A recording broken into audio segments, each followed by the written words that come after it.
Hi, welcome to Free Meditation TV. My name's Andrew, and this is Oksana. Hello! Today our topic is music and meditation, how music affects us. We all have different tastes in music. Some of us like jazz, some people like rock music, some like classical music, some don't like any music. Sometimes when we listen to the music, we could have a headache after, and sometimes we feel much better. So in Sahaja Yoga we'll tell you what happens in our subtle system, how music affects us. Specifically, we're going to talk about Indian classical music.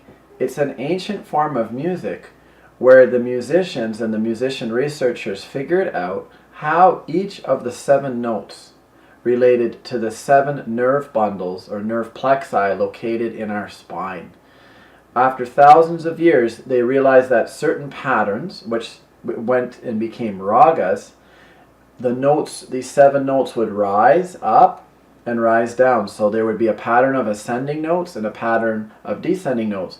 And what would happen is the listener would become into balance. They would feel joy. They would feel the harmony. So after all of this trial and error, this is what happened with Indian classical music. So specifically, we may know if we've studied music that there's the 7 main notes. And the 7 chakras, which is on our chakra chart here, notes 1 to 7, correspond. Now, as we know, especially if you've done more musical training, that there's in-between notes, the black notes on the piano, or notes that are slightly higher or lower. And these 5 notes that are slightly higher or lower relate also to the 7 chakras, giving us a total of 12 tones. Now, getting back to the Indian raga. The word raga is actually mood. And it's almost like the mood of your spirit. And you could have different moods at different times of the day. And the Indians would play the ragas at different times of the day that correspond with the moods. Essentially then, you're listening to the Indian classical music to feel certain moods, and it's affecting all of the inner nerves inside of yourself. Usually when we feel sad, we just listen very melancholy music, and I know it probably wouldn't help us. And as far as the Indian classical music ragas, maybe there is a raga we could listen when we feel sad. It's an interesting point. The music that we listen to in our day-to-day life can be for emotions and to, enhance our emotions. If we're feeling, as you said, sad, sometimes we listen to music to just keep exploring that sensation. In Sahaja Yoga, we call that moving to the left side, really feeling the emotions. But with the Indian classical music, it's really designed to be in the center. So, I wouldn't say there's a specific raga to listen to when you're sad. What I would say is that when you listen to the Indian classical music, if you're emotional, it'll bring you more into the present moment and start activating, relaxing the bundles of nerves, the chakras. Or additionally, if you were very restless or very hyper, the Indian classical music could bring you more balance the other way, so you wouldn't be as hyper. That's a very good point. So Indian music is the music of the central channel.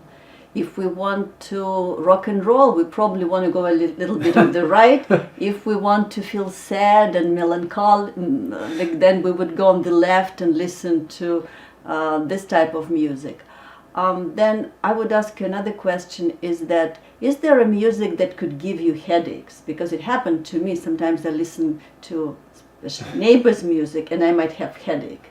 Or is there a music that could cure you or elevate you? Okay, I'm not an expert on headache music by any stretch. Essentially, though, it's how your nerves respond. If you hear something that's very extreme, your nerves react, could give you a headache. Essentially, when you have a headache, is that your nerves are going out of balance. And that's the world we live in, from our TV programs to our music to dancing. It can go from something, more balanced and in the present moment to something just to shock us in the extreme. So, is there a music that people who write the music, do they affect the quality of the music? Are there any composers or musicians that you would, as a professional, would recommend say that if you feel bad or if you feel sick, that's really good music for you. Bad or if you're sick, okay. We'll first start with the Indian classical music, and I'll refer to the beginning of the episode. That what's so interesting about it is this is like music probably created with trial and error for literally thousands and thousands of years, and it was a discovery of how you would get in the present moment and get in the balance with the Indian ragas. If we move past that topic to composers, the great classical musicians are a place to start. And honestly, there's a lot of inspirational music that you hear from your heart, and it makes you feel encouraged that there's good things in life. Like, for example, the song Amazing Grace, which is a relatively new hymn or song written a couple hundred years ago, and there's lots of great gospel music, and there's songs that we hear which capture our attention, that maybe even have been written lately, and they have a message that resounds within us. And essentially that's the trial and error of our time, is that we're listening to different forms of music. What is putting us in balance, and is that what we want? And probably the people who watch the show, that's what they want. They've already experienced, okay, I've listened to real pump up dance music or rock music. I know that's not really going to take me where I want to go. I've been through that stage. Or as you said earlier, the extreme romantic or emotional music and love songs, and you're like, okay, well, I've moved on from that too. So probably the viewers of this program want something to meditate with to bring them into balance. So the great classical masters like Mozart, Bach, Handel, and then music that touches your heart, that you feel makes you feel better about yourself and the world. And I gave the example of Amazing Grace would do that for me personally.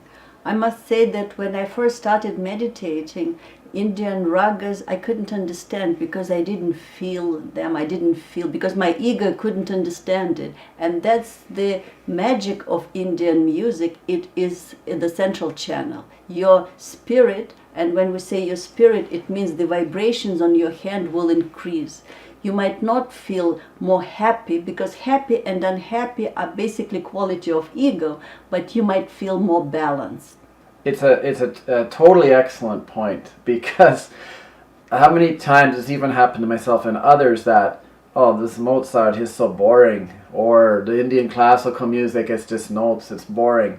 So if we're a little bit stuck at our mind, or we're a little bit restless, we actually, our spirit's not activated, our meditation qualities are not activated, and it just sounds boring. And that's true. So it's kind of like you have to build yourself up to it. Practice listening to it a little bit, making sure you're balanced, meditating first for a couple minutes. And then you start to hear more. And when you hear more, you hear this whole world of music. And then what also happens is that this music starts actively relaxing the different bundles of nerves, the nerve plexi or the chakras of the body. But it's a little bit of a time investment. At first it could sound boring.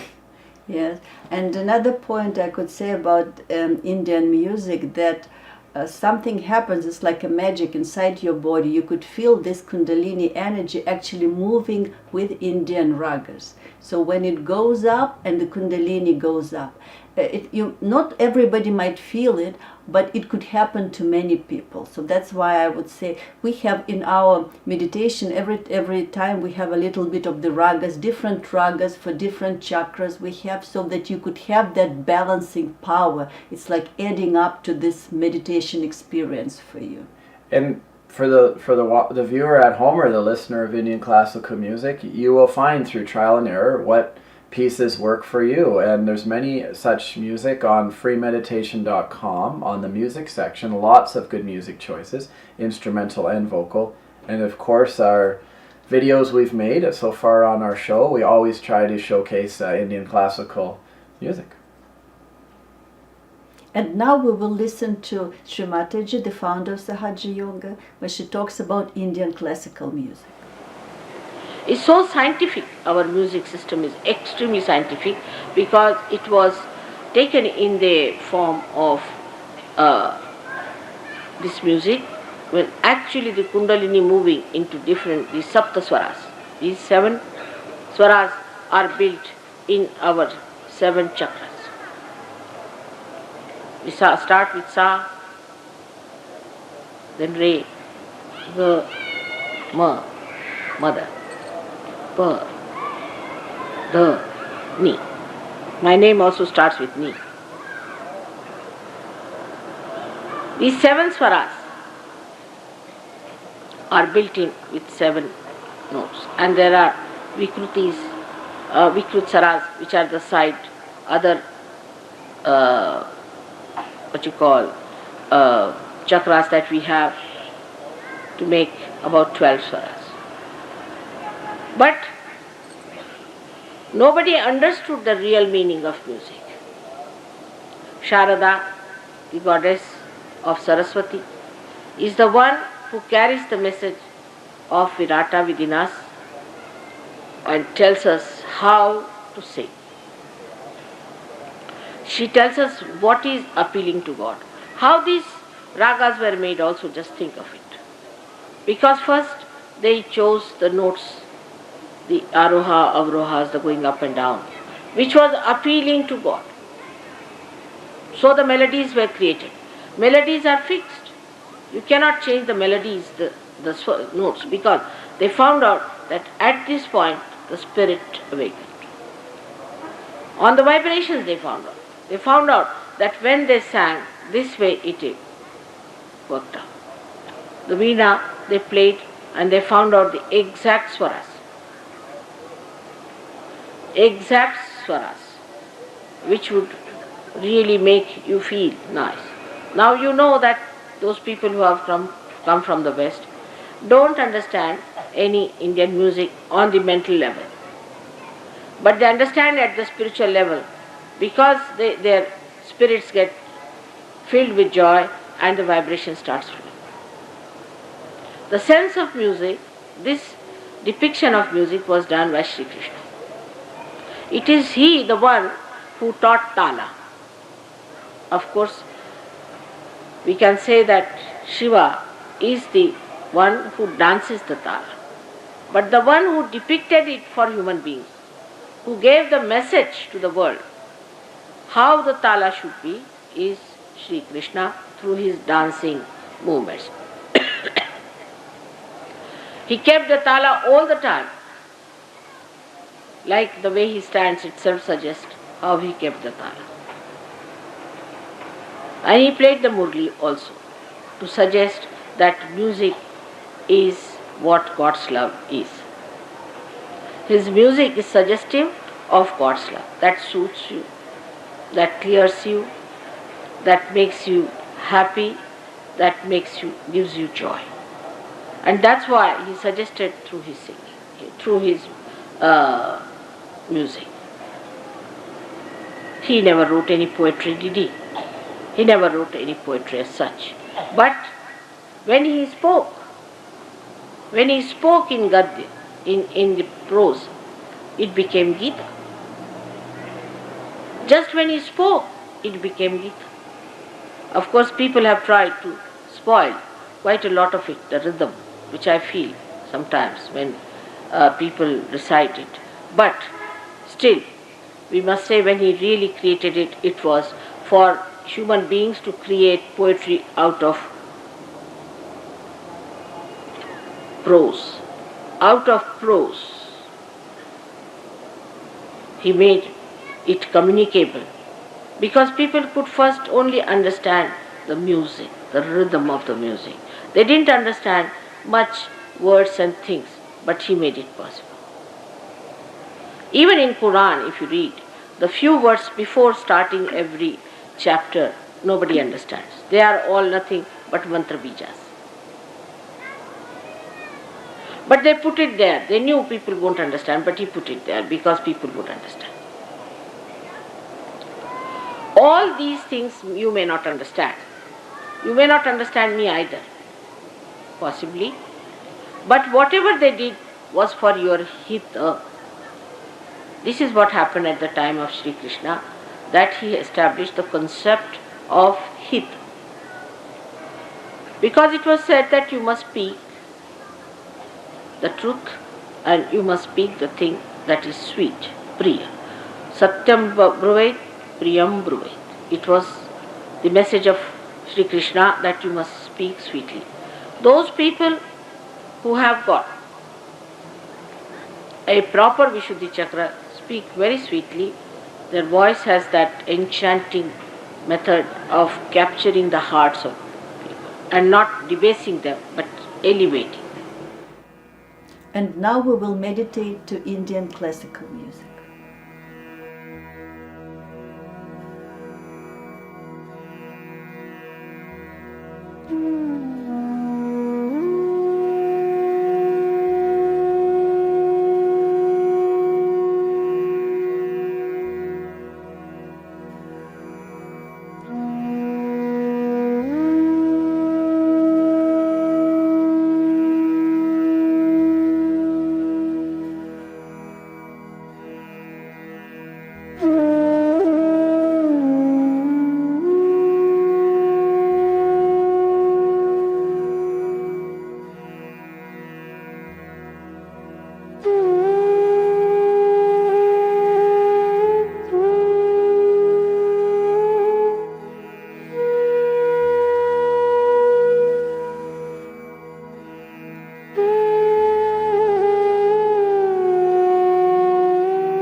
Okay, welcome back. Thanks for watching us this week. If you'd like to listen to more Indian classical music, please visit freemeditation.com and just click on the music tab for lots of musical choices. Thank you for watching us. Hope to see you next week. Don't forget to like us on Facebook, subscribe to our YouTube channel, follow us on Twitter, and if you have any questions whatsoever or suggestions, please send us an email. We'll be more than happy to get back to you.